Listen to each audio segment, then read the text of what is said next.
18ஆம் அதிகாரம். இவைகளுக்கு பின்பு வேறொரு தூதன் மிகுந்த அதிகாரமுடையவனாய் வானத்திலிருந்து இறங்கி வர கண்டேன். அவனுடைய மகிமையினால் பூமி பிரகாசமாயிற்று. அவன் பலத்த சத்தமிட்டு, மகா பாபிலோன் விழுந்தது விழுந்தது, அது பேய்களுடைய குடியிருப்பும் சகலவித அசுத்த ஆவிகளுடைய காவல் வீடும் அசுத்தமும் அருவருப்பும் உள்ள சகலவித பறவைகளுடைய கூடுமாயிற்று. அவளுடைய வேசித்தனத்தின் உக்கிரமான மதுவை எல்லா ஜாதிகளும் குடித்தார்கள்.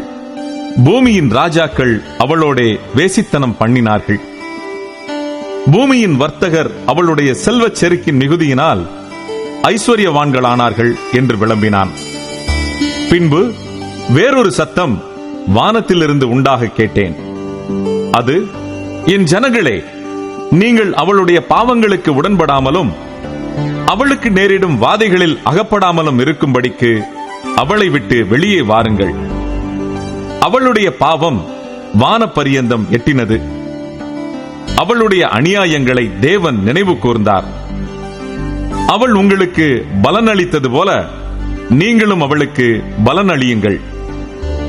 அவளுடைய கிரியைகளுக்கு தக்கதாக அவளுக்கு இரட்டிப்பாக கொடுத்து தீருங்கள். அவள் உங்களுக்கு கலந்து கொடுத்த பாத்திரத்திலே இரட்டிப்பாக அவளுக்கு கலந்து கொடுங்கள்.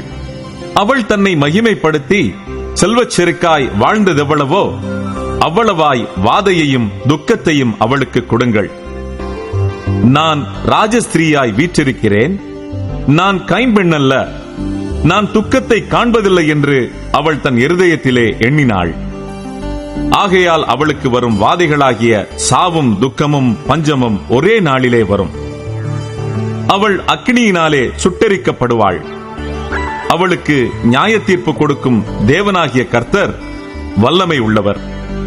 அவளுடனே வேசித்தனம் செய்து செல்வச் செருக்காய் வாழ்ந்த பூமியின் ராஜாக்களும் அவள் வேகிறதினால் உண்டான புகையை காணும்போது அவளுக்காக அழுது புலம்பி அவளுக்கு உண்டான வாதையினால் பயந்து தூரத்திலே நின்று, ஐயையோ, பாபிலோன் மகா நகரமே, பலமான பட்டணமே, ஒரே நாளிகையில் உனக்கு ஆக்கினை வந்ததே என்பார்கள். பூமியின் வர்த்தகர்களும் தங்கள் தங்கள் சரக்குகளாகிய பொன்னையும் வெள்ளியையும் ரத்தினங்களையும் முத்துக்களையும் சல்லாவையும் இரத்தாம்பரத்தையும் பட்டாடைகளையும் சிவப்பாடைகளையும் சகலவித வாசனை கட்டைகளையும் தந்தத்தினால் செய்திருக்கிற சகலவித வஸ்துக்களையும் விலை உயர்ந்த மரத்தினாலும் வெண்கலத்தினாலும் இரும்பினாலும் வெள்ளை கல்லினாலும் செய்திருக்கிற சகலவித வஸ்துக்களையும் லவங்க பட்டையையும் தூப வர்க்கங்களையும் தைலங்களையும் சாம்பிராணியையும் திராட்ச ரசத்தையும் எண்ணெயையும் மெல்லிய மாவையும் கோதுமையையும் மாடுகளையும் ஆடுகளையும் குதிரைகளையும் ரதங்களையும் அடிமைகளையும் மனுஷருடைய ஆத்துமாக்களையும் இனி கொள்வாரில்லாதபடியால் அவளுக்காக அழுது புலம்புவார்கள். உன் ஆத்துமா இச்சித்த பழவர்க்கங்கள் உன்னை விட்டு நீங்கி போயின. கொழுமையானவைகளும் சம்பிரமமானவைகளும் உன்னை விட்டு நீங்கி போயின. நீ அவைகளை இனி காண்பதில்லை. இப்படிப்பட்டவைகளை கொண்டு வர்த்தகம் பண்ணி அவளால் ஐஸ்வர்யவான்களானவர்கள் அவளுக்கு உண்டான வாதையினால் பயந்து தூரத்திலே நின்று, ஐயையோ, சல்லாவும் இரத்தாம்பரமும் சிவப்பாடையும் தரித்து பொன்னினாலும் ரத்தினங்களினாலும் முத்துக்களினாலும் சிங்காரிக்கப்பட்டிருந்த மகாநகரமே, ஒரு நாளிகையிலே இவ்வளவு ஐஸ்வர்யமும் அழிந்து போயிற்றே என்று சொல்லி அழுது துக்கிப்பார்கள்.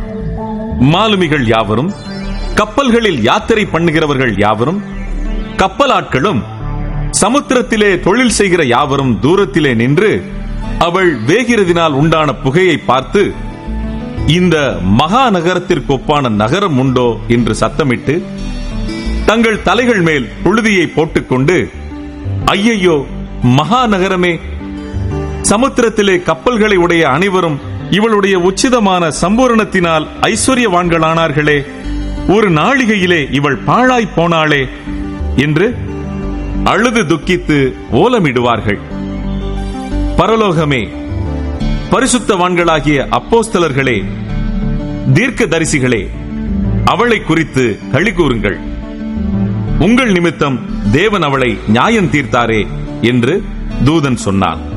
அப்பொழுது பலமுள்ள தூதன் ஒருவன் பெரிய ஏந்திர கல்லையொத்த ஒரு கல்லை எடுத்து சமுத்திரத்திலே எறிந்து, இப்படியே பாபிலோன் மகாநகரம் வேகமாய் தள்ளுண்டு இனி ஒருபோதும் காணப்படாமற் போகும். சுரமண்டலக்காரரும் கீத வாத்தியக்காரரும் நாகசுரக்காரரும் எக்காலக்காரருமானவர்களுடைய சத்தம் இனி உன்னிடத்தில் கேட்கப்படுவதும் இல்லை. எந்த தொழிலாளியும் இனி உன்னிடத்தில் காணப்படுவதும் இல்லை. ஏந்திர சத்தம் இனி உன்னிடத்தில் கேட்கப்படுவதும் இல்லை. விளக்கு வெளிச்சம் இனி உன்னிடத்தில் பிரகாசிப்பதும் இல்லை. மணவாளனும் மணவாட்டியுமானவர்களுடைய சத்தம் இனி உன்னிடத்தில் கேட்கப்படுவதும் இல்லை. உன் வர்த்தகர் பூமியிலே பெரியோர்களாயிருந்தார்களே, உன் சூனியத்தால் எல்லா ஜாதிகளும் மோசம் போனார்களே. தீர்க்க தரிசிகளுடைய இரத்தமும் பரிசுத்தவான்களுடைய இரத்தமும் பூமியில் கொல்லப்பட்ட அனைவருடைய இரத்தமும் அவளிடத்தில் காணப்பட்டது என்று விளம்பினான்.